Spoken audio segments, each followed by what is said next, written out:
Hey YouTube, Space Badger here, and today I'm going to talk to you about Tower of God Season 1. Now, for those of you who don't know what Tower of God is, it's actually a manhwa, or a Korean comic or manga, that's originally released in Korean in naver.com, but the English translations are published weekly at Line Webtoons. It's a free webtoon app, which is actually really brilliant.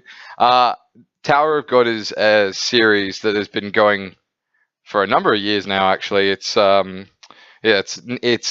completed its second season, and I'll explain what the seasons are.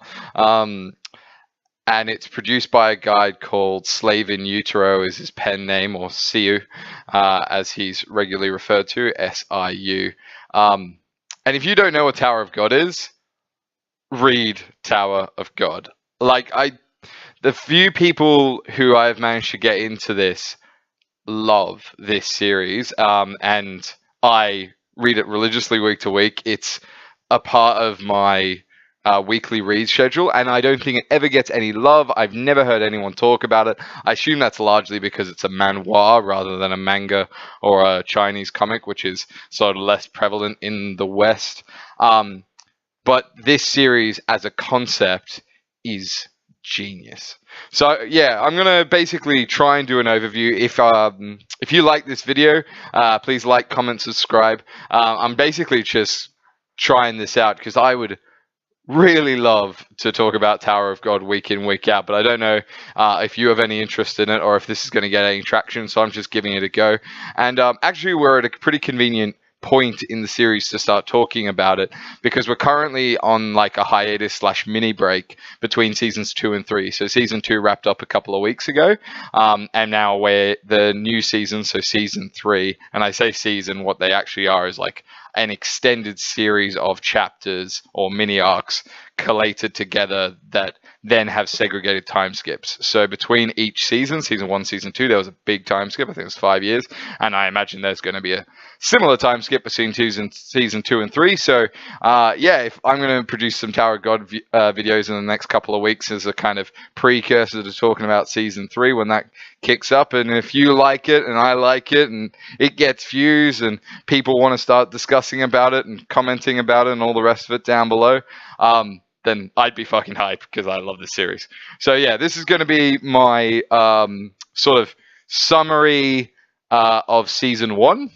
Because maybe you're coming to me and this is undiscovered. Maybe you've only just started reading Tower of God. So spoilers for all the events of season 1 of Tower of God. I'm going to just do some major plot beats, kind of talk progressively through the story.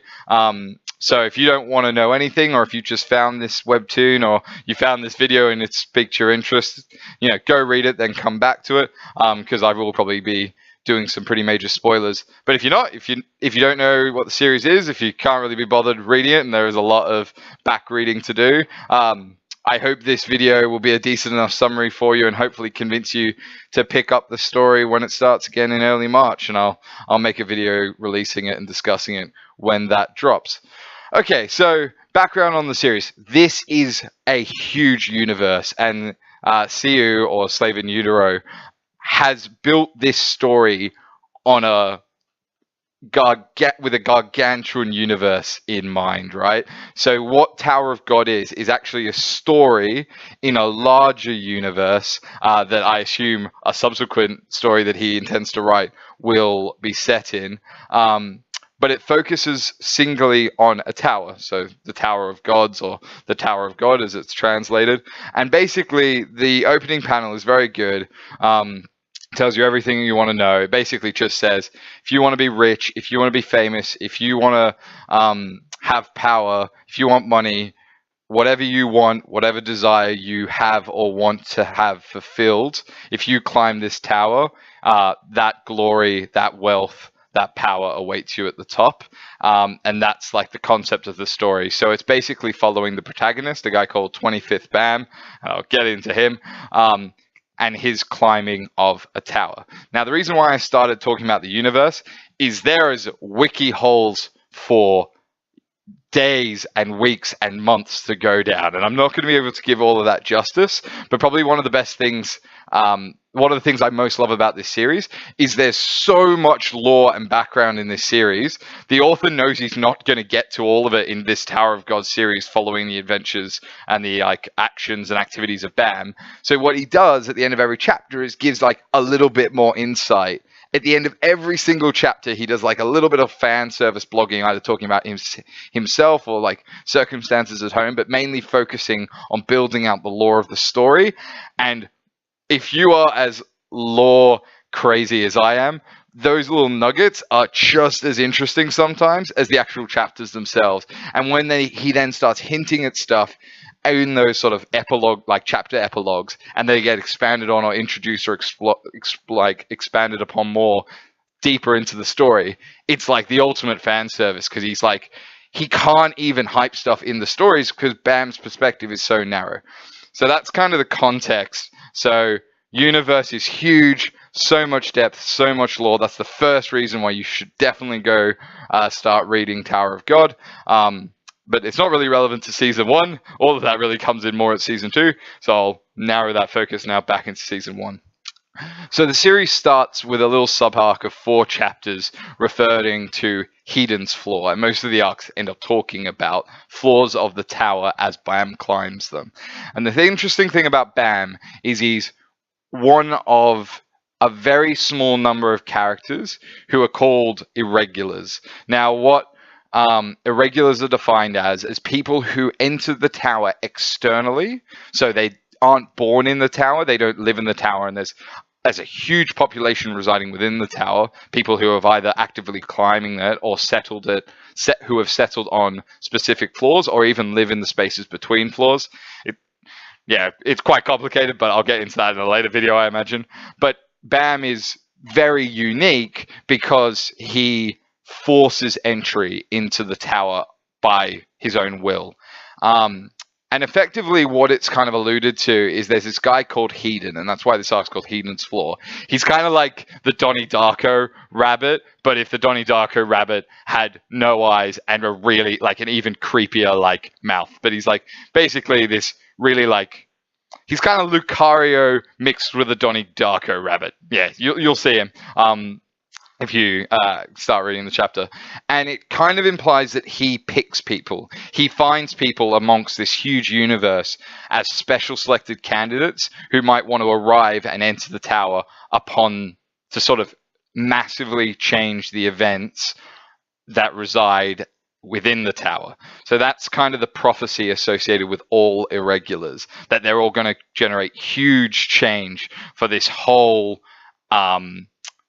society and structure that it resides within the Tower of Gods. So Bam arrives in Headon's floor, doesn't really know what's going on. Headon starts talking to him about, do you want to enter the floor? But here's a test. And weirdly, we get another person called Yuri who's like watching these events, and she's a regular, so a person who's from within the tower, and is quite an important person even in of herself, because she is a princess of the king of the tower. So basically, there's a guy called King Jihad. He's in control of the tower, and he selects girls within the tower to give his power to, and they end up being like his spokespeople and sort of pass on his doctrine as the leader of the tower to kind of maintain order. And they have massive strength and ability buffs because they're basically given a portion of his power. So she's called Princess Yuri. But so she's watching the events on Headon's floor because she somehow knows about Headon's floor and can witness it, probably through a compatriot of hers called a guide, the silver-haired guide, who has brought her here. And so she intervenes and gives Bam, who is basically a weakling, he has no abilities, no powers, nothing, and there's a whole power construct in the tower, which I'll get to. He has none of that innately. He's just a guy. He might be an irregular, and Headon has clearly picked him for a purpose, but he's basically just a baby. He's just a toddler, right? So he's just a young, very innocent-looking dude. And Headon creates this huge creature of who's very imposing and looks like it's going to like slurp up Bam in like No time at all. So because Yuri intervenes in this and gives him something called the Black Marsh, which is basically just a sword. They refer to them as needles, but it's effectively just a black sword. And Bam intuitively somehow manages to tap into the special properties of this sword, because the Black Marsh is a special sword within a selection of very special swords, and they're all named after the calendar months of the year. So Black March, and there's 12 other special swords in the tower.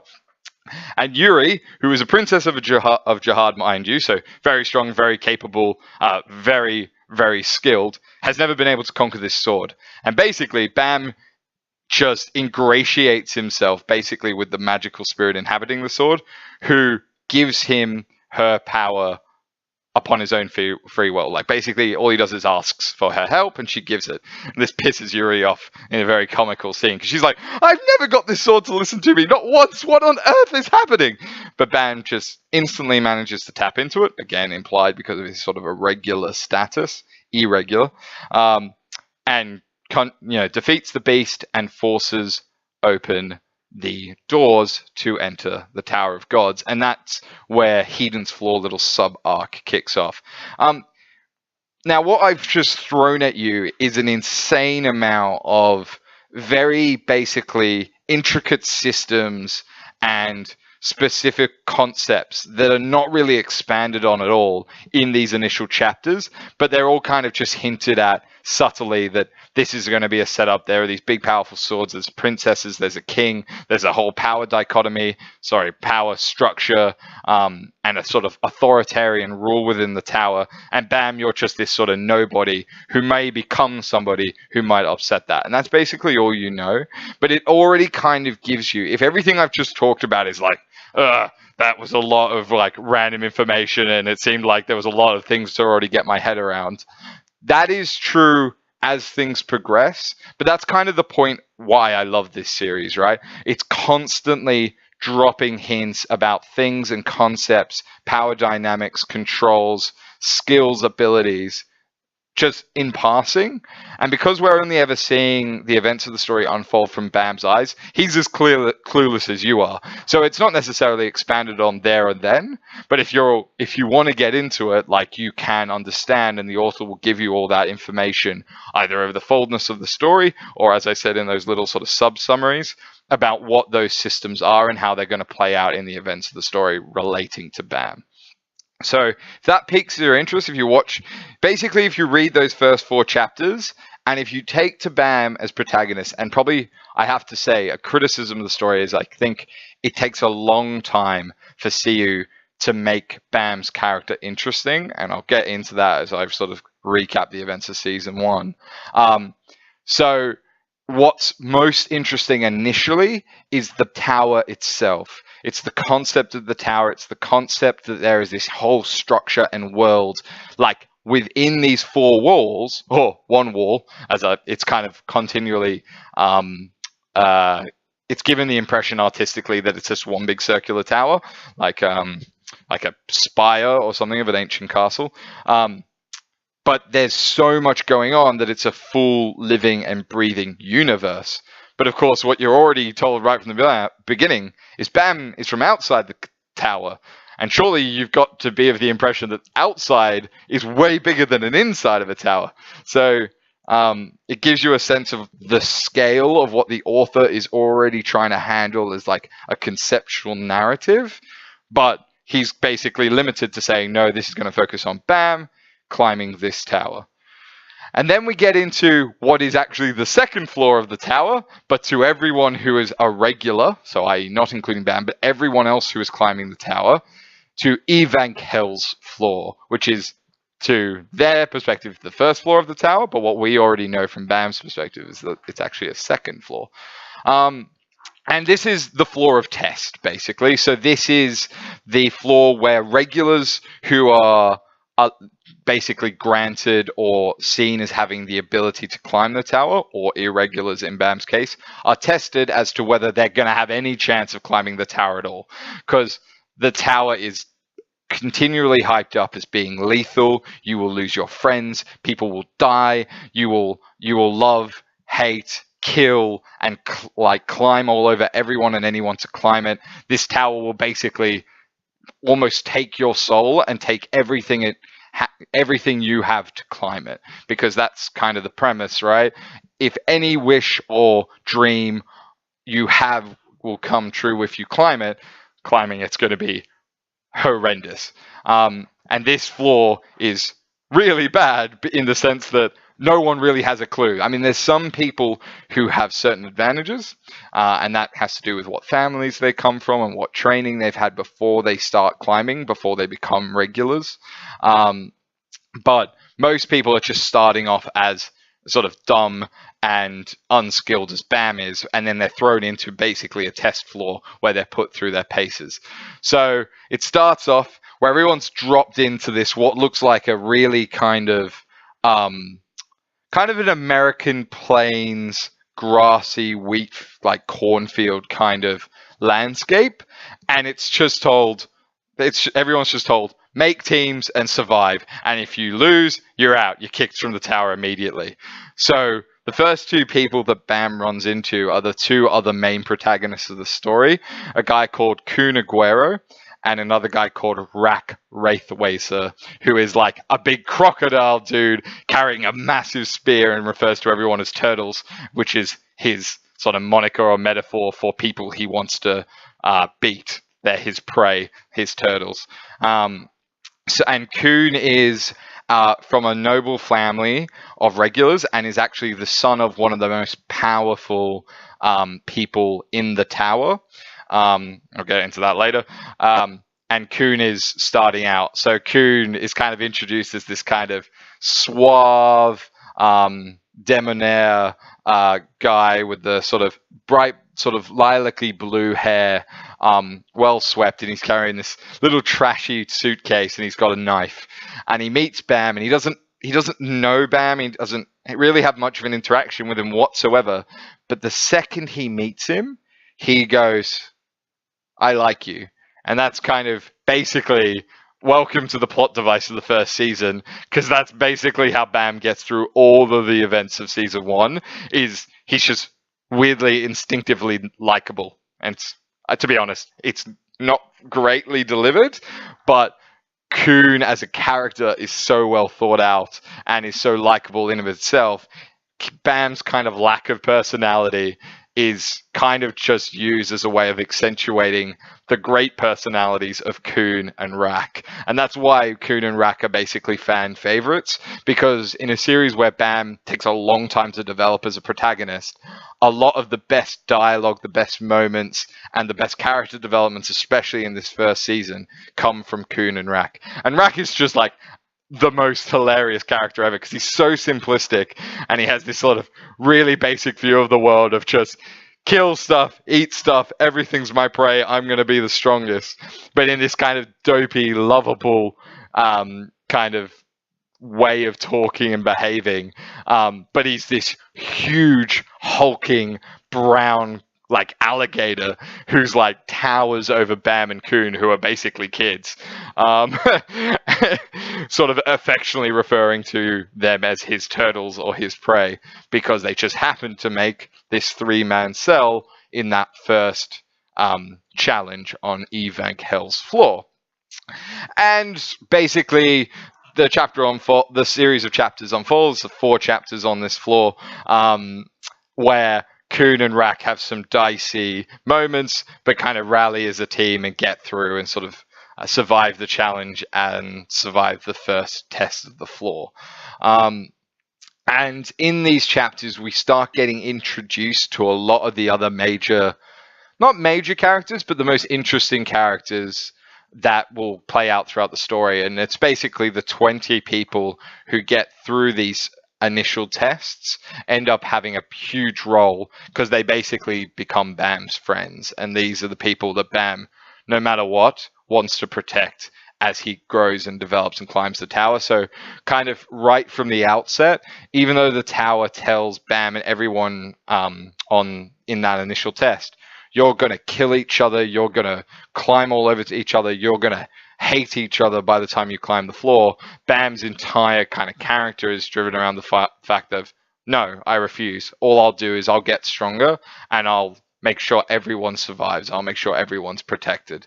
I'll carry that burden, as you will. Again, basic sort of like tropey comic book stuff, but yeah, it's kind of important narratively to sort of be aware of that going in.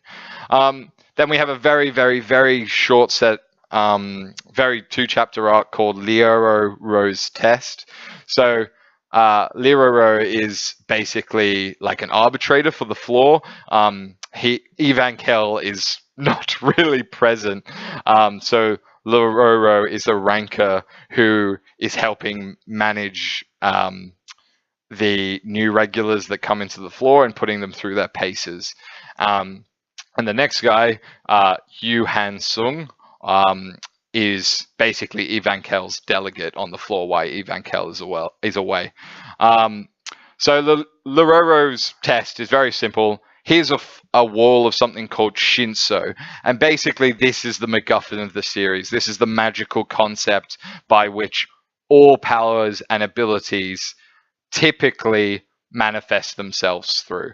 So Shinsu is a very special property. It's often described as almost like a watery substance that is in the air, permeating everywhere in the tower, and it only seems to exist in the tower, and only if you're in the tower can you use it and manipulate it and control it. So it's basically the magical MacGuffin of the story, right? And so this barrier of Shinsu is basically Lero-ro's way of saying, look, if you have no control of Shinso, if you're never going to have any kind of natural affinity for it, you're never going to get through this barrier, and then you might as well go away now, because you're definitely not climbing the floor unless you can cope with something as simple as a Shinsu wall. And if you can't get through this, give up now. And so they're all like, how do we get through this? And everyone but Bam knows what Shinso is, because everyone else is regulars who have lived and grown up their entire life in the tower. So this is a concept is nothing new. Like, of course, us as readers and Bam as our sort of eyes into the world, we don't know what's going on. We've never known what that, but everyone by their interplay knows exactly what this stuff is. And obviously there are some people who already know how to control it, so they don't have an issue because they're like, oh yeah, this is basic. It's just I can manipulate the space around me and walk straight through it. Others who are like, oh god, I know what it is, but I've never really been great at it. Like, what am I going to do? Are kind of having conversations and figuring out what's going on. And Bam is just like, oh, okay, and just walks straight through. And again, it's this big setup moment because everyone in the room knows he hasn't used it, hasn't manipulated it, hasn't done anything whatsoever to allow him to pass through the wall. He just can. And this is what sets off sort of Biles immediately for Lero-ro, and is what prompts him to end up calling in Yu Han Sung to like explain, we've got a unique one on our hands, because it's basically a giveaway straight away that Bam is somehow special. No one figures out really at this point he's an irregular, but everyone knows something's up with him, and it's the immediate tip off and sort of justification for Kun and Rak being like, we knew there was something special about this guy, that's why we decided to protect him in the previous test, even though Bam had no abilities, and Kun and Rak basically had to save him continuously when they were in the sort of 3-man cell in the sub-arc before. That's it. The people who you care about all get through. I'll go into them as we kind of keep doing this review and subsequent reviews of the series, but that's all that really happens in that arc.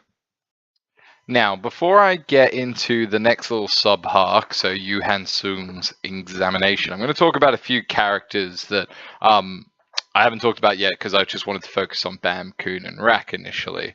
So the first and probably the single most important one is a girl called Rachel. So Rachel is basically the reason why Bam is entering the tower, and the reasons why Bam starts climbing the tower in the first instance. So Rachel is Bam's only friend, because Bam was basically shown to be in an isolated area outside of the tower, and Rachel was this person who used to come along and visit and talk to him and make him not feel alone, even though he was completely alone most of the time. And Rachel says to Bam one day that she's leaving, that she's going to go and she's going to climb this tower to make all of her dreams come true. And Bam can't stand this. He can't stand the thought of her leaving and him being alone in this kind of place, which is just basically shown to be a barren cave for the rest of his life now that he has Rachel as a friend. So the reason why Bam finds himself in front of Headon in that very first floor is because he thinks and he believes that Rachel has entered the tower and he wants to follow her. What you see right at the end of that first 4-chapter sequence with Headon is that Rachel, similar to Yuri, was also watching Bam as he underwent the test to enter the tower. And she actually talks to Headon after Bam has already entered, in Bam's head, presumably after Rachel, but Rachel actually turns out to be behind. And we get this very interesting moment where Headon almost breaks the fourth wall and says, "You do realize, Rachel, that the events that are about to transpire are about him. He is the protagonist. He is this hero of the story. You're no one. You're just a reason." And she can't accept this, and she can't deal with it. And we see this kind of fractured side of her character, which is she resents Bam a lot, and she wants to be the hero, and she wants to be the protagonist, and she wants to be the centerpiece of this story. And actually, she's not really Bam's friend, or at least it's very heavily into that. Her relationship to Bam is more sinister than Bam has any kind of appreciation or understanding for. So in other words, Bam completely adores this girl, but she might not feel the same way necessarily about him, but she enters the tower regardless, and Headon lets her. And again, so that kind of gives the impression that Rachel's an irregular, but it's kind of odd because Headon doesn't test her in the same way, and that he doesn't make her do anything to get in, which is all a bit bizarre, right? Because Headon's whole purpose is that he is actually not only choosing irregulars to let in, but he chooses all the regulars who are allowed to climb the tower inside the tower as well. So it's very bizarre. Headon's discussion with Rachel is really at odds, and the fact that it breaks the fourth wall as a reader is also it sort of rattles and is a bit disjointed. The other two people I want to talk to are people who get focused on in Lero-ro's test to walk through the barrier of Shinso. A girl called Anak and a guy called Lisu. So remember when I was talking about Yuri, that she was a princess? Well, it turns out that Anak, who's this green girl, has another one of those 12 swords or 12 needles, the green April. And as where Bam's Black Marsh kind of ignited and did this kind of very spectacular, fantastical attack when he first defeated the beast that Headon sicked on him, the green April is like a whip. It's like a sword. It's still a short sword. They all look the same. These needles all look the same. They're kind of they're like rapiers in effect. But hers can kind of whip out like Renji's sword from Bleach, for example. His sword special ability could do, and kind of whip and take people out, and it kind of looks like this big sort of sickled vine that kind of clobbers and takes everybody out, and Anak can use it. So again, these needles are typically only reserved for princesses. That's why Yuri had one, although she gave it to Bam. And so immediately, well, this girl is wielding a calendar series needle as well. So either she's very special, like Bam, because Bam was at a regular and that could kind of tap into it, or she's a princess. And it turns out she effectively is a princess, but quite like she wasn't bestowed her power through jihad. She's actually a daughter of sin. And we'll get into that at some point. But the reason why she gets focused on is Bam is obviously completely clueless after he's walked through that wall, and he just wants to find out more about what's going on. And Lero-ro has a little bet with him, comes over to him because he's the first one to come through, one of the first people to come through, and he says, "So who else do you think? Who's the next person out of all these regulars who's going to get in?" And Bam's like, "Well, can you answer a load of questions for me? Like, if I get this right as a little bet, can I start asking you a few things that I want to know?" And Lero-ro is like, "Sure," assuming he's not going to get it right. And again, Bam just looks at everyone, immediately focuses on Anak and goes, "Her." And shock horror, she immediately passes through the barrier, and where Lero-ro basically laughs it off and goes, "Ha! Well, I guess you win." And given that I'm the ranker, and I should have explained that earlier, but rankers are people who have already climbed the tower, right? So very powerful, effectively demigods who must have had their wish come true, presumably. He will tell Bam what he wants to know, and Bam asks two things. He asks about Rachel. He asks, "Have you seen her? Do you know what's going on?" Because he realizes through Evankh's initial test that that there are multiple testing sites, and so just because of the regulars that are all in the room with Lero-ro doesn't mean all the regulars that are on Evankhell's floor of test are present with him in that room. And Lero-ro goes, "No, I don't know who she is, but she might be in one of those other testing centers." And his other question is, what are irregulars?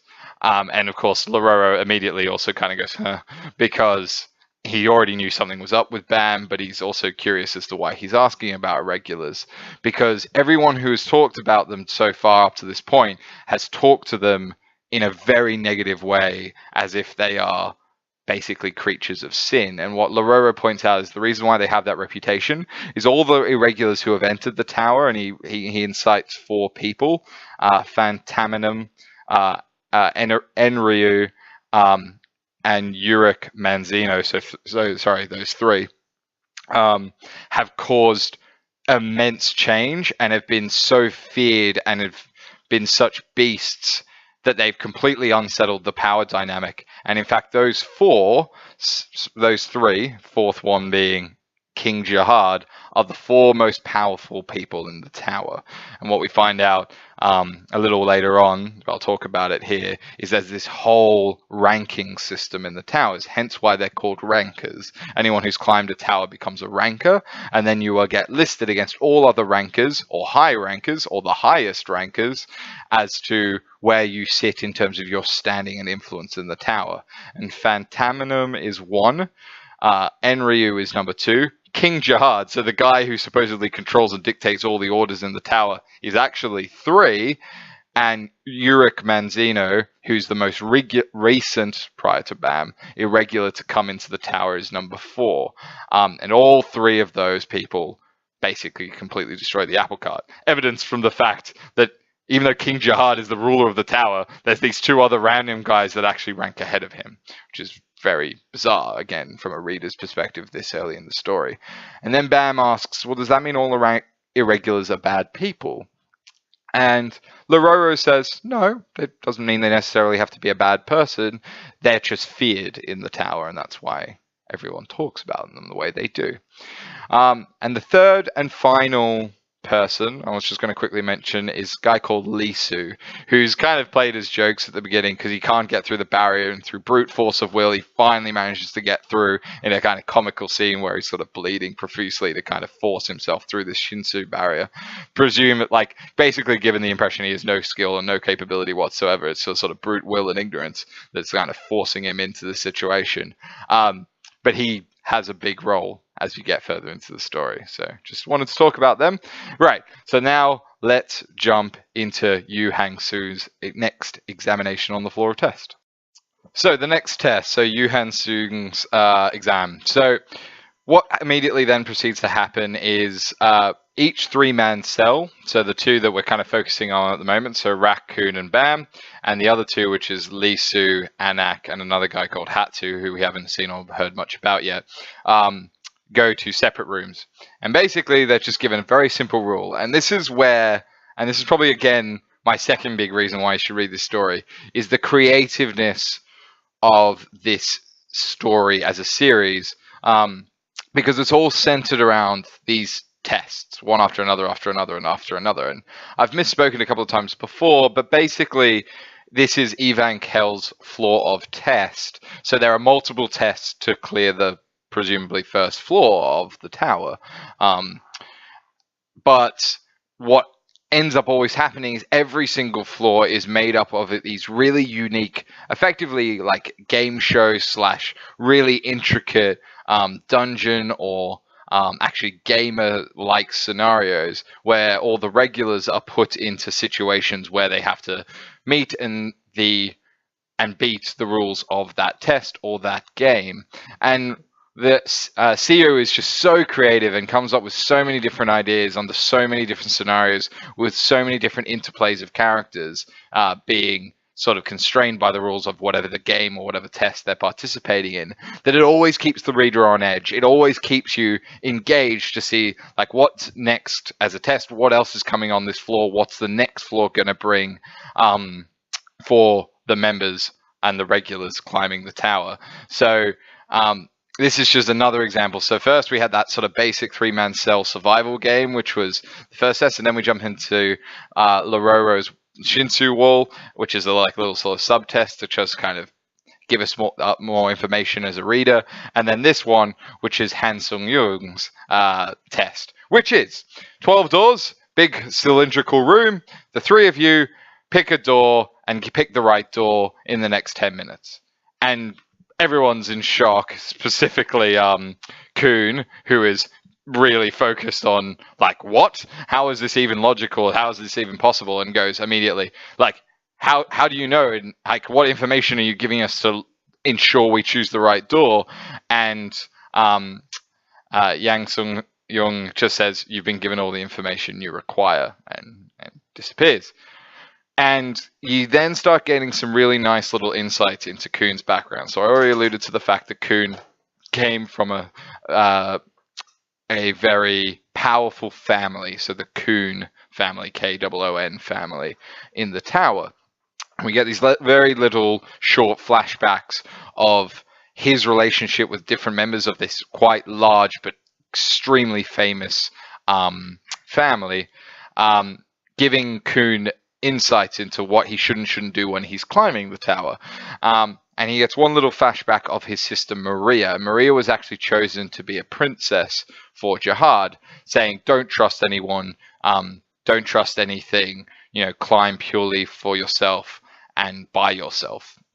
And then that's sort of spliced with another person saying, no, you need friends, Kuhn, you need to foster relationships, that's the only way you'll survive. And he doesn't know what to do. He doesn't know whether to trust the information, or very little he's been given, and to act at all, or to try and figure it out. And he's basically in standard kind of form, paralysis by analysis, because he's thinking through all this stuff and having these flashbacks and kind of can't do anything and can't act, even though he's got 12 options in front of them and he has to choose. And Rak is kind of losing it in the background and just kind of flailing about, and you get these really great sort of back panels while Kuhn is sort of focusing and thinking and trying to work stuff through. Rak's just like causing a tantrum in the background, and you've got Bam being like, oh, it's fine, it's okay, calm down. And just before the 5th minute mark passes, Rak just kicks open a door. And that's it. They pass. And Han Sung-young sort of laughs at it and goes, yeah, well done, correct. And the way to beat this test was to pick any door within the first 5 minutes. And Kuhn loses it at this. Like, he's just like, what? That's not a test of anything. How is that logical? How is that rational? And Yang Sung-young just says, well, the world doesn't wait for anybody. Like, you just got to act sometimes. And this distorts Kuhn's entire purview of everything and anything that's happened. And we move on to the next test. Now, what I've just realized, looking at the time caption below, is I've been talking for 40 minutes. So I thought I was going to get through the whole first season in one video. I mean, I already think I've overrun by way too much, and I was certainly expecting to be a lot further through by this point. So I think I'm going to stop there, and I'll just retitle this video and say it's like the opening arcs of Tower of God sort of summarized and reviewed. Because if people like this, and if people really want me to keep going with this, then I will. And I'll judge that just based on how many views it gets. I might do it regardless, actually, because I just love...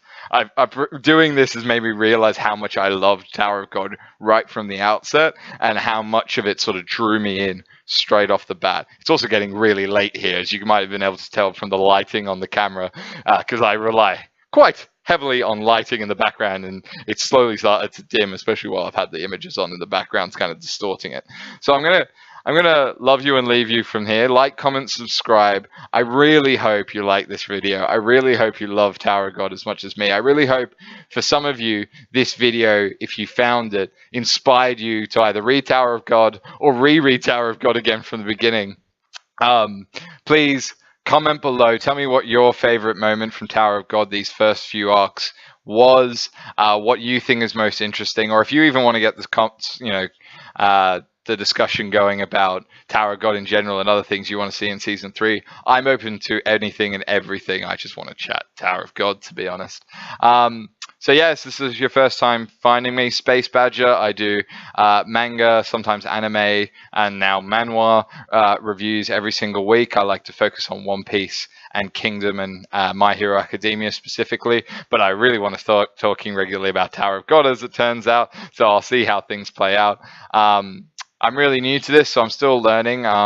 Forgive me for the rough edits and forgive me for some of the lighting. I'm basically doing this to scratch a creative itch. But yeah, if you're into Kingdom or One Piece or My Hero Academia or Tower of God, please subscribe so you get all the other videos I'm going to be making. I'm trying to post something like 3-ish a week on average, so there's plenty of content coming up here, and I'm going to keep doing this. I've got no subscribers, very small numbers of viewers, so if you found me early on, I love you. Please like, comment, and subscribe, because they all fucking mean so much at this early point in my YouTube career.